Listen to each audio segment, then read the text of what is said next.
Welcome to the Apex, everyone. I'm Zell, and we've got news with an edge. And yeah, we're doing it camera down again, and I already know that you're going to fuss in the comments. But guys, it's Thanksgiving week. I'm doing this at 2 o'clock on Wednesday afternoon, and it's supposed to go live in 2.5 hours. So I've got to do this as quickly as possible and without error, if I possibly can, to keep the editing down. So hang on, it's going to be fun. Let's get to blog and print sharp news. We have from Knife News, Real Steele reveals a Nimble G5 metaphor. All right, now Real Steele is doing something really freaking cool here, guys. Go over and read the article. They have this G5 metaphor, but it's going to come in variants, and they're listening to you.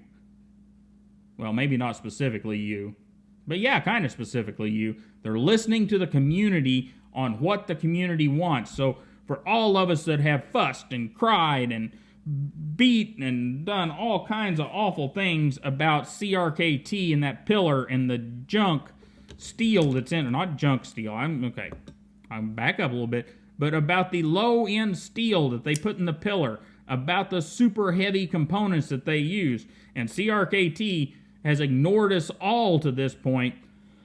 Real Steele has said, we're listening to the community. We have plans already in the works for some other versions, and we want to know what the community wants. And that's awesome. So, I just love that. And then from Knife Informer, it's a really cool knife whose name I can't pronounce because I tried to look it up and I failed.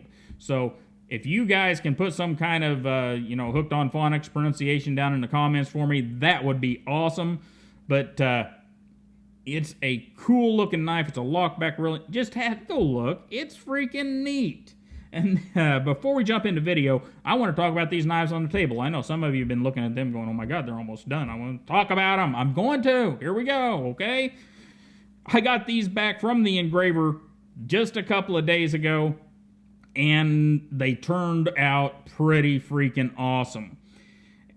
So let's get a look at this pewter one over here. Says that's, ooh, look at that. So what does FG S1 mean? That is field grade, series 1. Field grade means one thing. No handles. I said 1, didn't I? Now I'm about to put 2, so I need to fix that. Field grade means that it has no handles. It also means that it's knives that I'm learning on, and you guys are being awesome enough to support me in that effort to where I don't have to take a bunch of very usable good knives that may have this minor problem or that minor problem and chuck them in the can because they're not absolutely perfect. And that's why you guys are awesome. Well, not the only reason, but it's one of them. What it means is I can put more of that, I can put that money that we transfer over these knives back into more materials to make more knives and get better at it. So series 1, there'll be, right now there's 12 of them. It may end up 11. I have a little issue with one of these knives that I may not be able to fix. And that's it. There will not be any more series 1 knives, or S1 if you will. The next 12 shivers will be field grade series 2. Whenever we move to things like this guy, field grade goes away because that's not a field grade knife. You don't take, well, maybe you do, but a almost mirror finished knife is not field grade. It just isn't. So that's what field grade series 1 means. Field grade will only be on knives. You know, there may be some with some micarta handle material and stuff like that, but it's going to be hard, or not hard use, but going to be knives intended to be absolutely used every day in whatever environment you're in. Whenever they drop the field grade, we're getting to higher end finishes, stuff like that. So let's get a look at them real quick. We already looked at this guy. This is approximately 3 inches. I'll have actual measurements whenever I send out the emails. One of the Speary drop points, we have one in silver. Get a good look at that. There's a bit of a goof up down there at the ricasso area, but it's on both sides of the knife, so it's at least symmetrical. But that is a small error there. And we have a black one. And the black one, if you get a good look at it, we got some spots on that one. That's from the coatings. We've talked about it with the coatings guy. And we hope to hopefully have a fix for that. We have one Wharncliffish. I have a little spot on the Wharncliffish one too. Not sure why. I think actually that one's from the kiln not being quite clean enough whenever he was spraying it. But we have some controls in place to make that better if we go back and do this again. For our 2.5-inch knives, we have one in pewter, we have one in silver, and another one in silver. And then for our really soft ricasso, 2.5 inches or so, we have one in pewter, and then we have the one that I did kind of a mirrored up and then stonewashed. And it's raw, no coating, so whoever ends up with that one will have to do some care and maintenance with that knife. We have one Wharncliffe in the 2.5 inch, and I've got to see if I can do some straightening up here. I'm not sure where I ended up with that, but it's got to be fixed before that knife goes out. And of course we have this one that many of you seem to like, and I will get this blade profile down so I can make more in this blade profile. I don't know how many more I'll make with that softer ricasso, but that blade profile for sure, because, I don't know, it just has the right dimensions, and many of you like it. And that one's going to somebody special, so they will get their email on that sometime here real soon. Now, if you want to shiver in the future, here's what you can do. You can send me an email. Email address is down at the bottom of the description, Zelrick42@outlook.com, and I will put your name in the hat. And now that does not mean you're going to get a knife 2 weeks from now. It doesn't even mean you're going to get a knife 2 months from now. What it means is you have put your name in the hat. And as I make more knives of the shiver profile, you will have the opportunity to purchase them.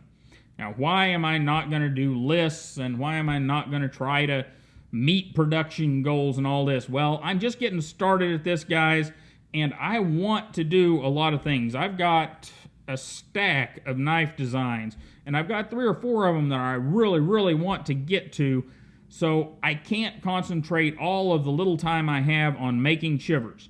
I've got to split that time up some into making other knives. So, because, you know, maybe some of these might be cooler to some of you than the shivers, so, you know, got to do that. And I've got these XHP models, and those are going to trickle out 1 or 2 at a time. They'll all have some kind of cool handle material on them. You've got that little Persian-y looking thing that some of you have seen. Lots of different stuff that I want to have the opportunity to make for you guys, and I don't want to get stuck just making the same 3 patterns over and over and over again, because that's not fun for me. And it eventually gets boring for you too if you're watching videos about the same patterns over and over and over again. So we're not going to do that. I will be making more. It's just not going to be something where I'm going to be producing 10 of them a week or anything like that. I'll get 4 of them started, because that seems to be, with my kiln and everything, that seems to be the right number to do.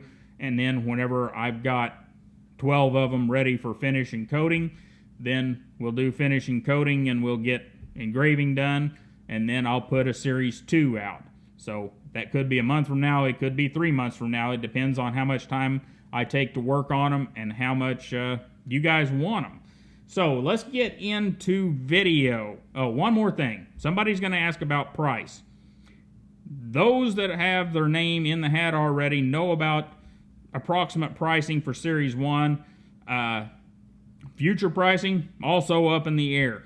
Whenever we do the 01 knives, I'm doing my best to make them reasonable for just about anyone. Whenever we go to stuff like this XHP knife, because of the finish, because of the time involved, because of the cost of the steel, the cost of the tooling, all those things we've talked about in the past, because of the cost of these crazy little friggin' screws. Those things are like $6 or $7 a piece. I don't remember the whole thing. They're expensive. I'll have to go back and look. I may be slightly off on that, but because of the cost of all of the things that go into making something like this, those prices will necessarily be higher, of course. And it's, you know, it's just the way it is. But there won't be as many of these as there will be these in 01. So, let's get into videos before we make this video too long. From videos, we have Alex Steele starting to work on a Scottish Claymore. Huge friggin' sword. That ought to be great. Simple Little Life hits us with Viewers Knives number 19, and you know that's great. It's a great place to see new knife makers. It's a great place to see designs and all kinds of cool stuff and what people are doing with minimal tools. It's just awesome. And Staza 23 hits us up with a discussion about 3 small Chris Reeve models. I believe it's a small Sabenza, a small Incanosi, and the Menindi? I don't remember for sure. You'll have to go watch it. And then he also beats us over the head with his opinion of the wee Balaenoptera. He calls it a humble opinion. Maybe it is. But I felt like he whacked us over the head with it. Well, not really. That's just what I felt like saying.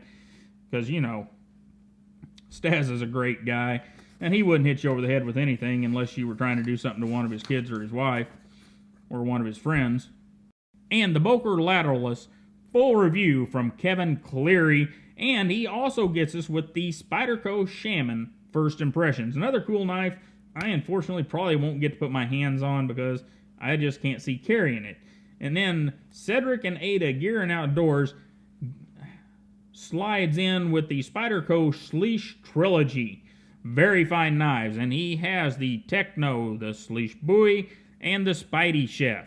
Very cool knives, all of them, even though I'm not a big fan of the Slysz Bowie, and it doesn't hurt me any that they ceased production of that one, even though Nick's still over there crying in his Cheerios about it.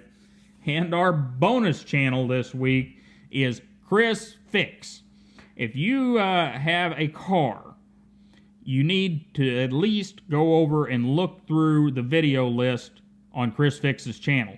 If you are a gearhead, you just go start watching them. And the reason I say if you own a car is because Chris has a lot of videos on how to attack simple things that we should be able to do and not have to take it to a shop for. And I'm not talking about turning wrenches for everything. I'm talking about really simple things that he has tested and tried and done all this stuff for us.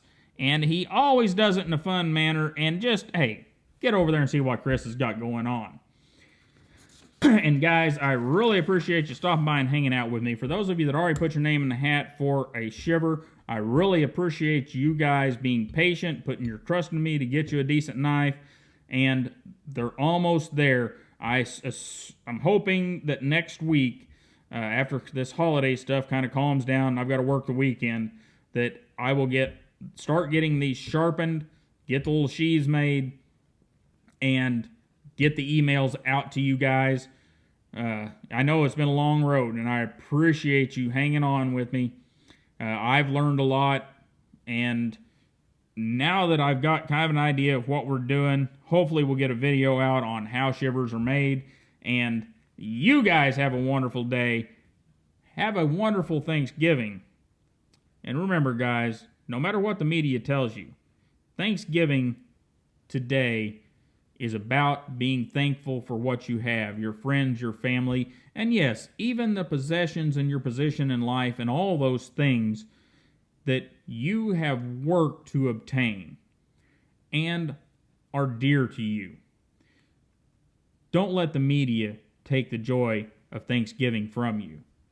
Have a wonderful Thanksgiving, whether you're having turkey or whether you're having steak or whether you're having some kind of tofu thing. It doesn't matter. Just thoroughly enjoy the day and be thankful for where you're at and what you've got. I know I am. And you guys have a wonderful day, and I'll see you next time.